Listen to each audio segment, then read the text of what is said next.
Hello friends, welcome জানাচ্ছি আমার YouTube চ্যানেলে সবাইকে। চলে এসেছি আপনাদের জন্য আরও একটা নতুন ভিডিও নিয়ে।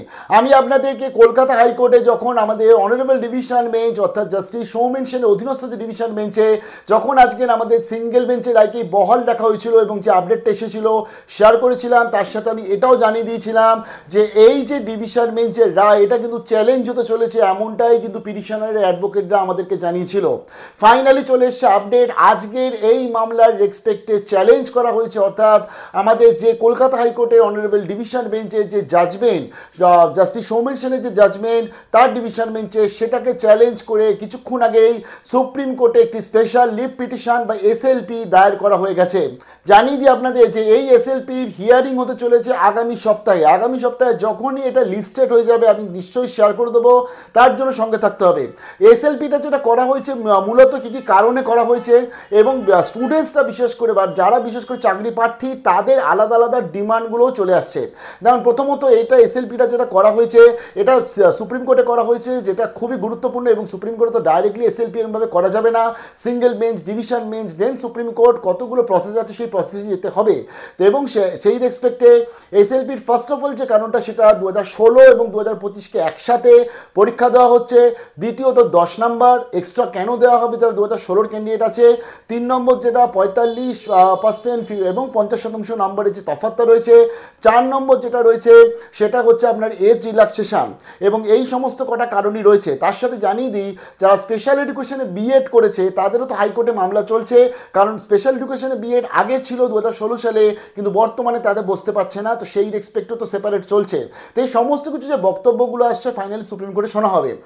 আমি যেটা বলছিলাম চাকরি প্রার্থীদের মধ্যে আলাদা আলাদা বক্তব্য আসছে। যেমন ধরুন কিছু চাকরি প্রার্থী আছে বিশেষ করে, যেমন আরজিটাকেও আমি প্রচুর কমেন্টও পেয়েছি তার, এবং সেটা আমি পিটিশনার অ্যাডভোকেটকেও জানিয়েছি যে তারা অনেকে চাইছে যে 16-25কে আলাদাভাবে পরীক্ষা নেওয়াতে হবে, মানে 16টার পরীক্ষা আলাদা হোক, 25-এর পরীক্ষাটা আলাদা হোক, তাহলে তাদের কোনো বিভ্রান্তি থাকবে না, তাদের ভবিষ্যতে এই কেস কামারির মধ্যে তারা যাবে না, তাদের ঠিকঠাকভাবে রিক্রুটমেন্টটা হতে পারে।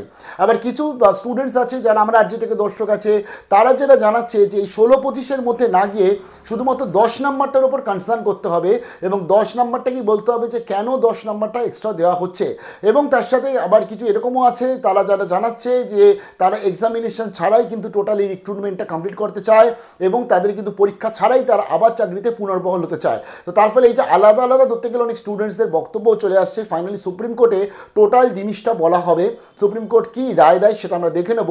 এবং দেখুন সবথেকে বড় জিনিস, সেপ্টেম্বরে যদি পরীক্ষা হয়ে থাকে এবং জুলাইয়ের যদি আমি আজকে লাস্ট উইকেই দেখি এই হিয়ারিংটা কমপ্লিট হয়ে যাচ্ছে, একদিক থেকে ভালো হবে, কারণ যদি সুপ্রিম কোর্ট ধরুন স্টে যদি না দিল, সুপ্রিম কোর্ট ধরুন কিছু বললো না, দেন তো কোনো আর চিন্তা থাকলো না, কারণ হায়ার কোর্টে আমরা গিয়ে মুভ করলাম, মানে যারা পিটিশনার তারা হায়ার কোর্টে মুভ করেছে, হায়ার কোর্ট থেকে তারা একটা ডিসিশন পেয়ে গেছে, তার ফলে আমার কাছে আর কোনো বাধা বিপত্তি থাকবে না। এই যে প্রত্যেক দিনের কনফিউশন, আজকের এখানে কেস, কালকের ওখানে কেস হচ্ছে, আজকের এখানে হিয়ারিংয়ে কী হচ্ছে, কালকে ওখানে হিয়ারিং পিছিয়ে যাচ্ছে, এর মধ্যে পড়াশোনা আদৌ হয় না।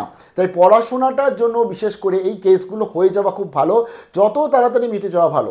এবার দেখুন এই নিয়ে যদি স্টে আসে তাহলে তার পরবর্তী ধরতে গেলে আবার কিছু লিগাল কনসিকুয়েন্স চলে আসবে, স্টেটের তরফ থেকে নোটিফিকেশন চেঞ্জেস হবে, এবং তাই নিয়ে অনেক বক্তব্যও চলে আসবে। তো তার জন্যই সুপ্রিম কোর্টে ফাইনালি যে হিয়ারিংটা হচ্ছে এটা কিন্তু সবার জন্যই খুব ভালো, কারণ তাতে একটা ক্লিয়ারেন্স পিকচার সবার কাছে চলে আসবে, পড়াশোনায় সবাই ফাইনালি মন দিতে পারবে।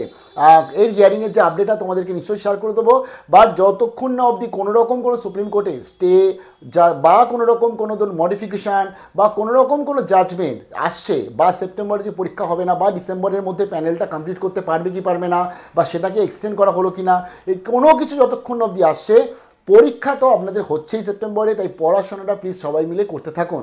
আমি জানি যে অলরেডি অনেকে আছে তারা বিভিন্ন ইনস্টিটিউটে ভর্তি হয়ে গেছে, সেখানে তারা পড়াশোনা করছে, তবে ইনস্টিটিউটে ভর্তি হয়েছেন খুব ভালো, বা নিজেও পার্সোনালি কিন্তু মক টেস্ট দিন, দরকার পড়লে যেমন আমরা আজকে এসএসসি সিজিএলের যে পরীক্ষাগুলো হয় বা ইউপিএসসির যে পরীক্ষাগুলো হয় সেগুলোতে গ্রুপ স্টাডিজটা কিন্তু খুব ইম্পর্টেন্ট হয়ে যায়, এবং সেখানে গিয়ে আমরা এরকমও দেখেছি অনেক ক্যান্ডিডেট আছে যারা কিন্তু সাকসেসফুল হয়েছে, তারা ধরতে গেলে গ্রুপ স্টাডিজের মাধ্যমে, তার ফলে পড়াশোনাটা স্টাডিটাকে গ্রুপ স্টাডিজের মধ্যে করুন এবং সেই অনুযায়ী টেকনিকটাকে ফলো করতে হবে। অর্থাৎ গতানুগতিক আমি কলেজের পড়াশোনা, বিএডের পড়াশোনা থেকে বেরিয়ে আমাকে কিন্তু আসতে হচ্ছে।